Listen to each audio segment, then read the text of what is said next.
Perfect. All righty. We are live. Hi there, everybody. It's good to see you all joining us virtually. I'm Kari Campbell with the Dog Gurus. For those of you who do not know the Dog Gurus, we are a pet care business that loves to see pet care facilities launch, grow, and profit. We offer business coaching services as well as staff training programs. And talking about training and fun events to do, we are hosting a live event this year, the 2024 Business Breakthrough Workshop in Denver, Colorado. It is April 9th through the 11th, and it's just an awesome opportunity for you as a business owner or your leadership team to come and learn from industry experts. We have over $55,000 in prizes to give away from our amazing sponsors, which include Destination Pet, Pet Exec, Pet Vet, Blue Nine Pet Products, Terwisha Construction, Sync Pet, Kinbowls, Canine Grass, Ginger, PAC, the Professional Animal Care Certification Council, Better Than Home, IBPSA, Westpaw, Licky Mat, and so many more. That's just a few of the vendors that are going to be there. And we're thrilled to bring you what we feel is the pet industry's best 3-day event of the year. So that being said, I'm going to drop the link in the chat so that you can go and get more information, as well as if you're interested in purchasing a ticket.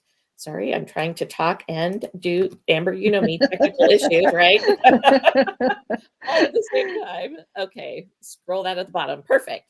All right. That being said, I am super excited because today's guest is our 2024 Business Breakthrough Workshop keynote speaker, and someone I'm very proud to call a friend. She is a former coach with the Dog Gurus, and her resume is so impressive that I just want to begin by giving you some highlights of her career. So bear with me as I will read this because I don't have it memorized, but Amber has over 25 years of experience in the industry. Over 25 years ago, she began her journey in the dog training industry, starting her business in a parking lot with just $500 and a chalkboard. And I love that, just grassroots right there at the beginning. Through her dedication and expertise, she built a successful career and significantly contributed to the field of pet dog training on a national level. She has held prestigious positions, including the chair and board member for the Association of Professional Dog Trainers and the APDT Foundation, receiving the first chairman's award from the Association of Pet Dog Trainers. Amber's credentials include certifications from NACSW, CPDT, and IAABC. She co-designed a nationwide program to end dogfighting for the Humane Society of the United States and gained media attention featuring on CNN, Animal Planet, NPR, and more. She was recognized as the Small Business Person of the Year by the Small Business Development Corporation, and she was listed in the 40 Under 40 by Business Chronicle. She successfully built and sold a multi-million-dollar brand.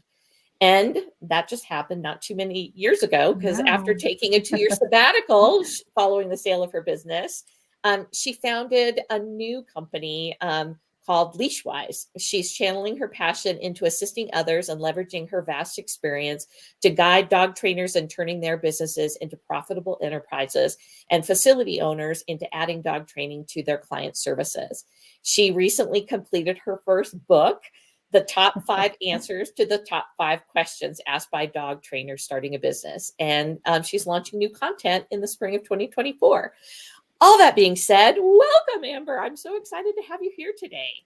I'm excited to be here today. I'm excited for the giveaways. I know, isn't that amazing? In Denver, I'm like, can I sign up? I was just looking at some of them, and I mean, these are like major awards, which makes me sound like, Fragile from A Christmas Story. But it's a major award. So anyways, well, how are you? How's life after selling your facility? It's great. Life is great. Like you said, I took a couple of years off and just spent time with my family and tried to figure out what my next move was going to be in the industry. And so now I'm back and very refreshed, very relaxed. Awesome. And looking forward to reconnecting. So.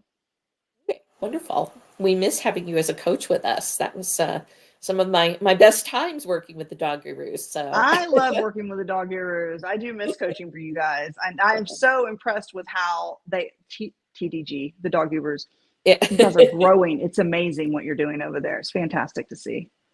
Thank you. Yeah, we've had a busy year, and we're pretty excited to see the different things that we have been tackling. So, Yeah. so tell me a little bit more about the book you wrote. Well, it's an ebook. I will say that. It is just the top 5 questions that I have gotten over and over and over. And I am starting to post content on Leashwise. And I wanted to give some things out for free just to A, help people, and B, let them see what we could do for them. So the book is just the top 5 questions. What do I price? How do I start? So yeah, you can go check it out, download it for free. Awesome. Wonderful. So, are you consulting with pet care facility owners? So I have been consulting with pet care facility owners even through my sabbatical. I had some clients that came on early and just kind of hung on to them.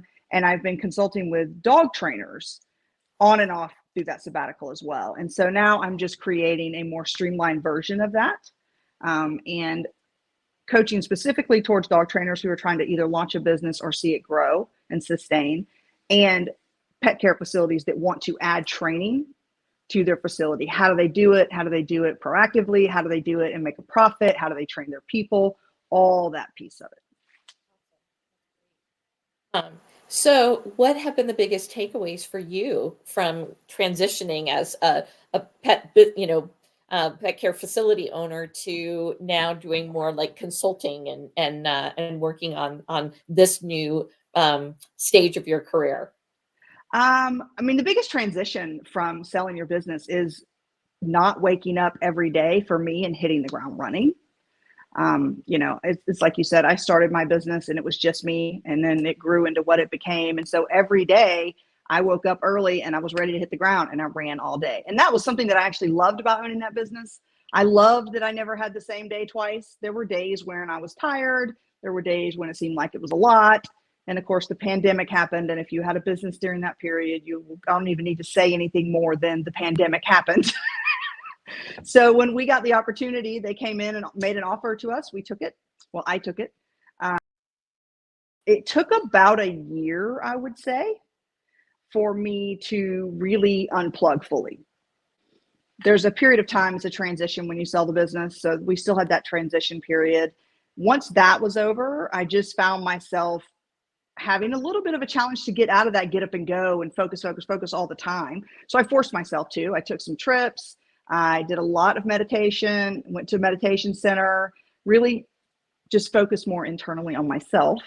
And now it's fantastic because I have all of this experience that I can share, right? And I see it from a very different perspective. Instead of seeing it from the owner in the business, I can see it from the 30,000-foot view of an owner who started the business, grew a business, and sold it, how those projects and how those procedures unroll for everyone. So it's been fantastic. So excited for you. So, well, let's just take a moment to talk a little bit about what your keynote topic is going to be at the Business Breakthrough Workshop. I know it's encompassing multi-generational workforces. So give me a little bit more detail on that. So again, 2020 changed everything. It changed the employment pool for sure. The expectations of employees changed and the expectations of employers changed. And we're at a period right now where we have 3 generations in our workforce, right? So we have high school age kids all the way up to Gen Xer, hi Gen X, and they are in our workforce. And while they are common in certain ways, there are some pretty, substantial differences between those generations. So how are you able to meet the needs of all of those people when they have such different needs and can see things through a different lens, right? So what generation is kind of making up the largest percentage in our workforce? So right now it's not too much of a difference, but you're mostly millennials, right? So that's mostly going to be people from 20 to 30 years old in that window. And then you're going to have your Gen Xers are at 25%, which is me, 30 to 40, 25%. Yep. So they're all 25%. And then your millennials make up the remaining balance of it. The data that's out right now is kind of interesting. There's not a lot of data on the Gen Z, right? Which is like your high school age kids. And I know that kids are doing that type of work and right after high school, but there's not really a lot of labor statistics around that. So I think we're still dealing with a predominantly large pool of millennials. So what are some of the common challenges that employers are facing right now with the multi-generational staff? Hiring, having people, I hear the term getting ghosted all the time. Having people actually show up for an interview. And then once they're hired, their expectations.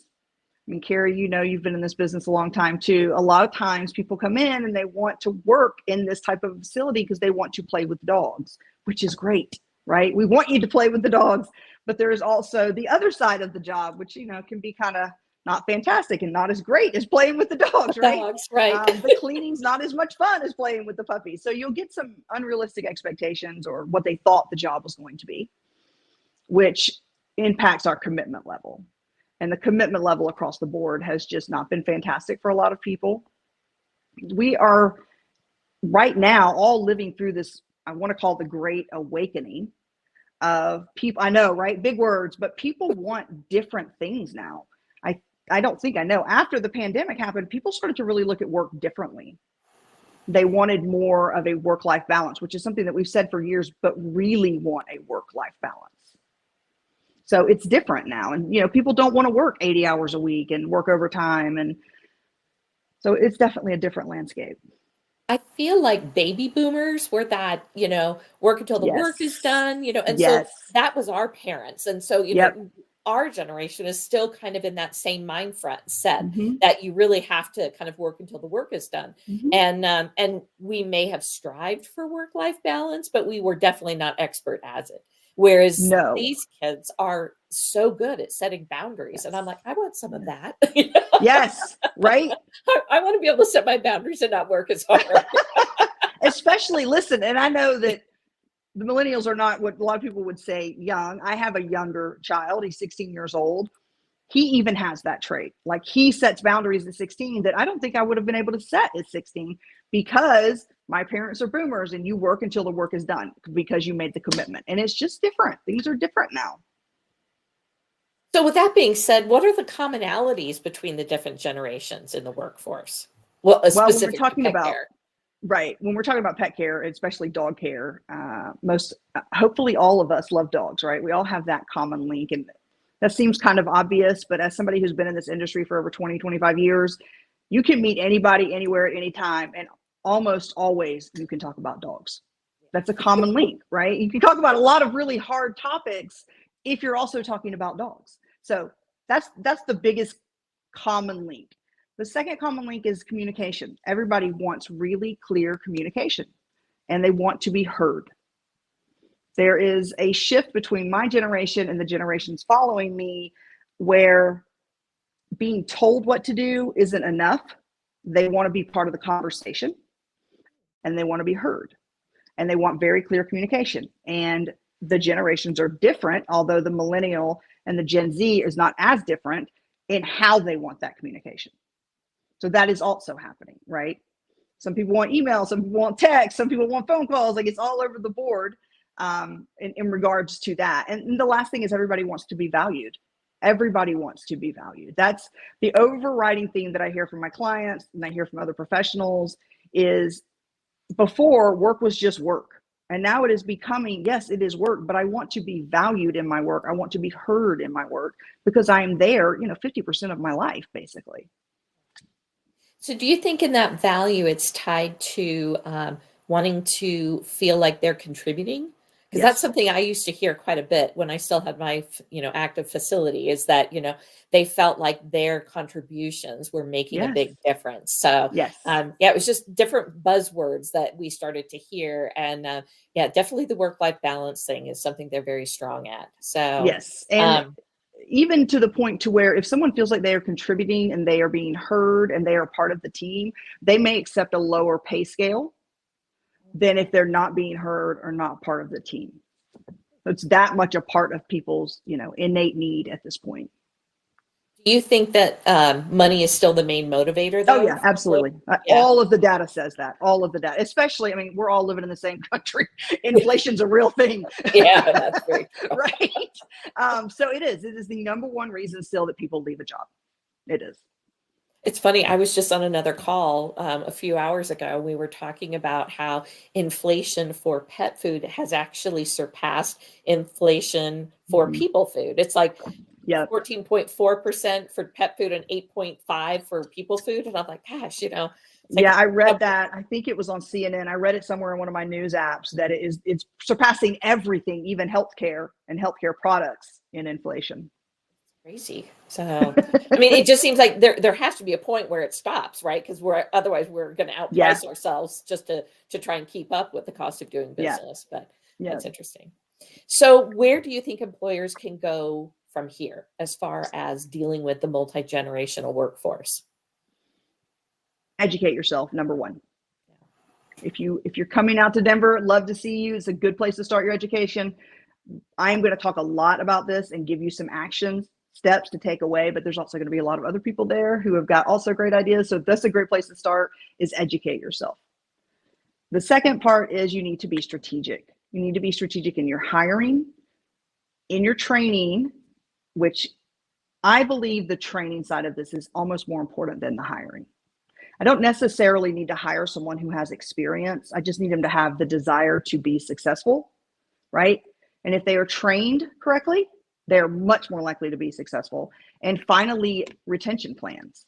Incentive and retention plans are a huge part of what is helping employees stay in one place, right? If you're getting paid a fair wage, and that's the key piece, you have to pay people a fair wage, and you're getting really good training. And oh, by the way, we have these benefits and retention plan.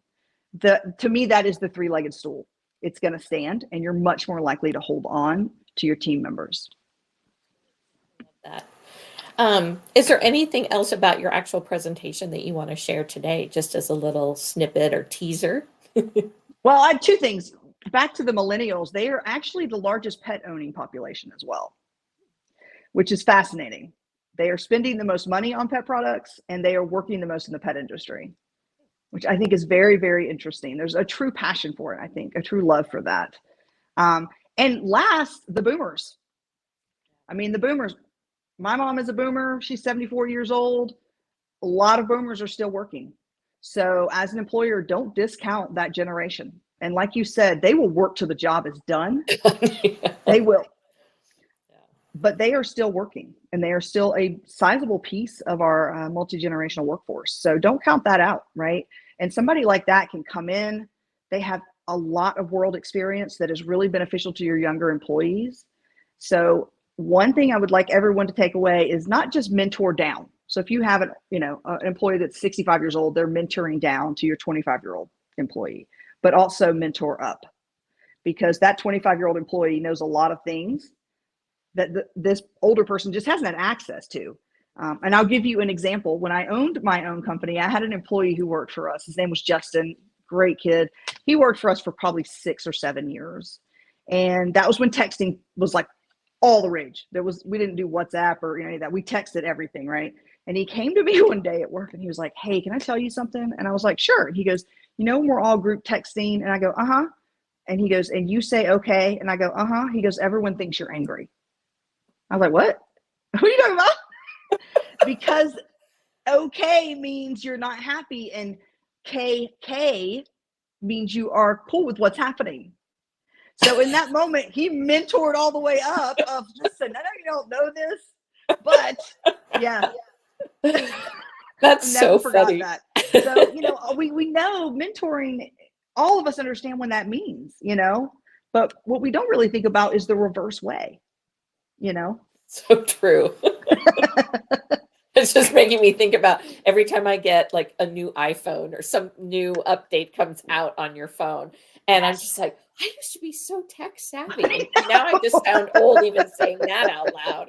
But, but I find myself asking my daughter or my nieces, hey, what is this? And Oh then they yeah. just kind of roll their eyes if I try to do some abbreviation. Because like you said, you just don't understand that you're using the wrong word, Yeah. Yeah. Yeah. It helps to have a teenager in your house. Yeah, Yeah, absolutely. a lot. Oh, I love it. So, well, you mentioned something about your keynote talk and giving people action steps. That's one thing when we're talking about this workshop that really kind of sets this event apart from other different conferences that happen throughout the pet care industry within the year. And one of the things that we really wanted to focus on was actually making this more of a workshop type setting. So you will have a presentation, and then after that presentation, we're going to give you time to sit in groups and actually work through and talk about what you just heard. And we'll have handouts, and you'll take that handout and you'll just create, what are the 3 action steps that I need to take back to implement this? Because so often you go to these conferences, you get all jazzed up because you're kind of like on a high from being able to network and you've learned all this great information. But then you get back and you're like, oh my gosh, I've been out of the office for a week and, everything blew up. And now I'm like right back into working in the business, and you forget all the things that you learned and how you wanted to implement them. So that's one of our big goals for the attendees, is to be able to help you have that action plan in place before you even leave to go back home to your business. So I'm really glad you brought that up, because it's just one of the things that we really like about how we set up this event each year, is to be able to give those tips and tricks that all the experts that'll be there speaking will be able to really help put these action plans in place for you. So that's fantastic. Be intentional. Yep, absolutely. Be intentional. Have 3 goals that you're going to meet on this adventure, and meet them. Do it. Yep. I love that. So anything else we need to catch up on? What are you doing? I know that just seeing your short video the other day, and then from your profile pictures, that your poodle is getting big. But oh my goodness. Are you doing all kinds of fun dog training? Yes, with him. Yeah, he's a lot of fun to train. He was our pandemic puppy. We approached it differently, but we also got a puppy during the pandemic.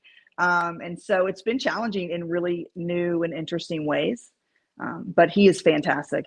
I love all my dogs, but he is hilariously funny. He's just a lot of fun to train.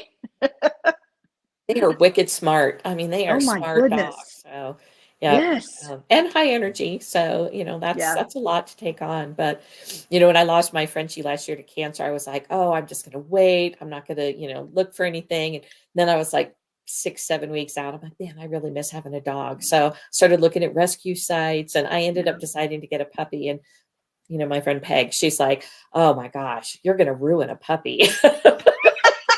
It's been 22 years, all these things. So then in the back of my mind, I've had this voice, Peg, going, I told you so, you ruined your puppy. And I have worked so hard with this puppy. And for me, not being a professional dog trainer, just getting him to do things consistently and just kind of rewarding all the things that I wanted. It's been so much fun. And actually just got his report card from daycare, and it was really cute because he apparently met 2 new Frenchies in daycare today, and he got to show him all of his, responsibility and how good he is at daycare. That is awesome. Yeah, that's me. Yeah, I will say, raising a puppy pandemic, I did a presentation on that about 2 years ago. It's a different beast. I took him in, I don't know, a couple months ago to get checked up, vaccinated, whatever he needs. And I didn't know the technician. And the technician was like, he's really well behaved. He's a good boy. I said, I know, especially for a pandemic puppy. And she couldn't believe it, because we had so many dogs, because nobody could go outside or go anywhere. Their dogs didn't go outside or go anywhere.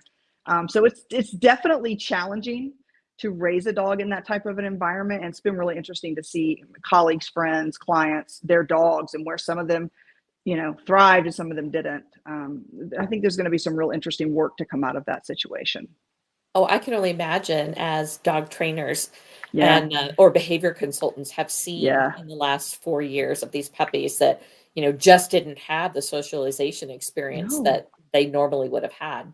And, the fact that parents and kids were home 24 hours a day, that is not a normal world for a puppy to have people around them. So yeah, it'd be funny to do like a case study on all of this and see where they are in, 5 years and 10 So years. funny. I was thinking about that when I was setting this up. I was thinking, I wonder who all, because I was looking at him because he's a great dog. He's really well adjusted, but he's a little quirky. He's got some quirks.